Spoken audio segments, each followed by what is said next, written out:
अस्सलाम वालेकुम students, welcome to science academy. Nucleus का स्ट्रक्चर पढ़ा गया कि न्यूक्लियस क्या है, उसके लिए कुछ एक्सपेरिमेंट परफॉर्म किए। तो यहाँ पे जो साइंटिस्ट था लॉर्ड रदरफोर्ड, उसने इन क्वेश्चंस का आंसर दिया।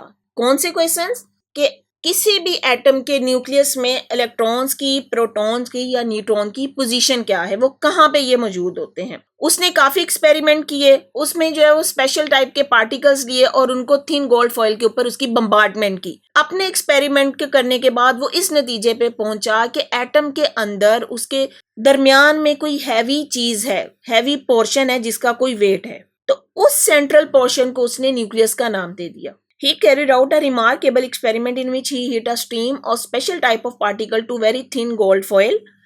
Thin gold foil के ऊपर उसने particles की bombardment की।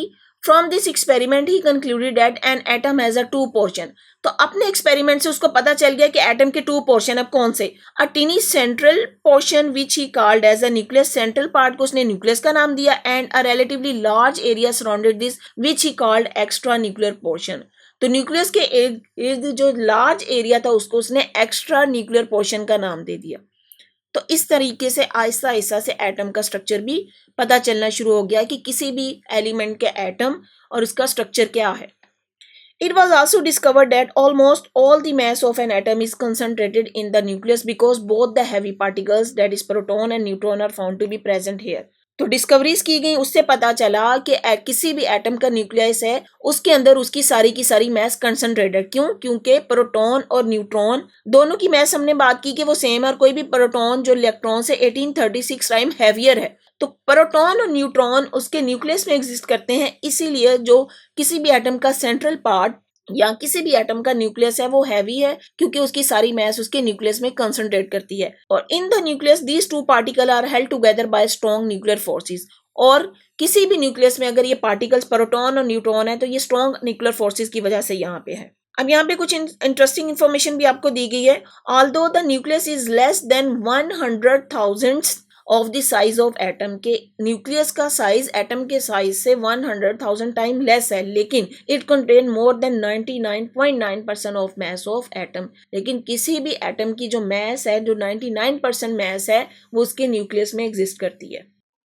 अब इलेक्ट्रॉन, प्रोटॉन, न्यूट्रॉन डिस्कवर हुए, उस पर फर्दर डिस्कवरीज हुई, उस पर देखा गया कि उसका इलेक्ट्रॉन या प्रोटॉन के ऊपर मैस कितना है, देखा गया कि इलेक्ट्रॉन या प्रोटॉन के ऊपर चार्ज कितना है, उनकी मैस कितनी है। एक्सपेरिमेंट साइंटिस्ट ने किए तो उससे जो उनको कंक्लूजन निकला उसमें उन्होंने बताया कि किसी भी इलेक्ट्रॉन के ऊपर नेगेटिव चार्ज होता है और उसकी क्या है कैपेसिटी है -1.6022 इंटू 10⁻⁻19 कूलम। सी यहाँ पे शो करता है कूलम, चार्ज का यूनिट कूलम है, इसलिए इलेक्ट्रॉन के ऊपर नेगेटिव चार्ज होता है और वो इतना है। जबकि प्रोटॉन हमें पता है प्रोटॉन पॉजिटिव चार्ज है तो उसके ऊपर यही चार्ज सेम है 1.6022 इंटू 10⁻⁻19 कूलम। तो इलेक्ट्रॉन और प्रोटॉन दोनों के ऊपर चार्ज सेम होता है, लेकिन इलेक्ट्रॉन के ऊपर नेगेटिव और प्रोटॉन के ऊपर पॉजिटिव। जबकि neutron is a neutral particle having no charge, इसलिए यहाँ पे इसके ऊपर कोई चार्ज नहीं है, इसको जीरो शो किया गया।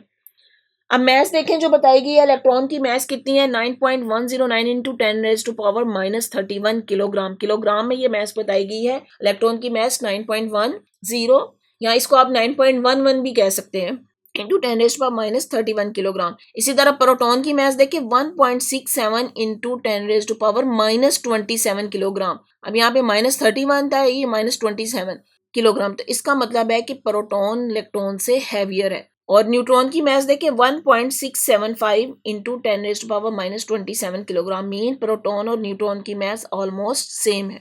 अब आप लोगों ने इसके ऊपर चार्ज याद रखना है कि कितने यूनिट्स चार्ज है और उसकी मैस भी आप लोगों ने याद रखनी है। ये आपसे किलोग्राम में भी पूछी जा सकती है और ग्राम की फॉर्म में भी आपसे पूछी जा सकती है। तो यूनिट कन्वर्ट करना आपको आता होना चाहिए। अगर किलोग्राम में इतनी है तो ये ग्राम में कितनी होगी। जी स्टूडेंट्स, अगर आपको मेरा लेक्चर समझ आया है तो अपने फ्रेंड्स के साथ शेयर करें, मेरी वीडियो को लाइक करें और चैनल को सब्सक्राइब करें। बेल आइकन को क्लिक कर दें ताकि आने वाली हर वीडियो सबसे पहले आपको मिल जाए। और अगर आपने कोई क्वेश्चन करना है तो कमेंट बॉक्स में मुझे कमेंट कर सकते हैं। Thank you.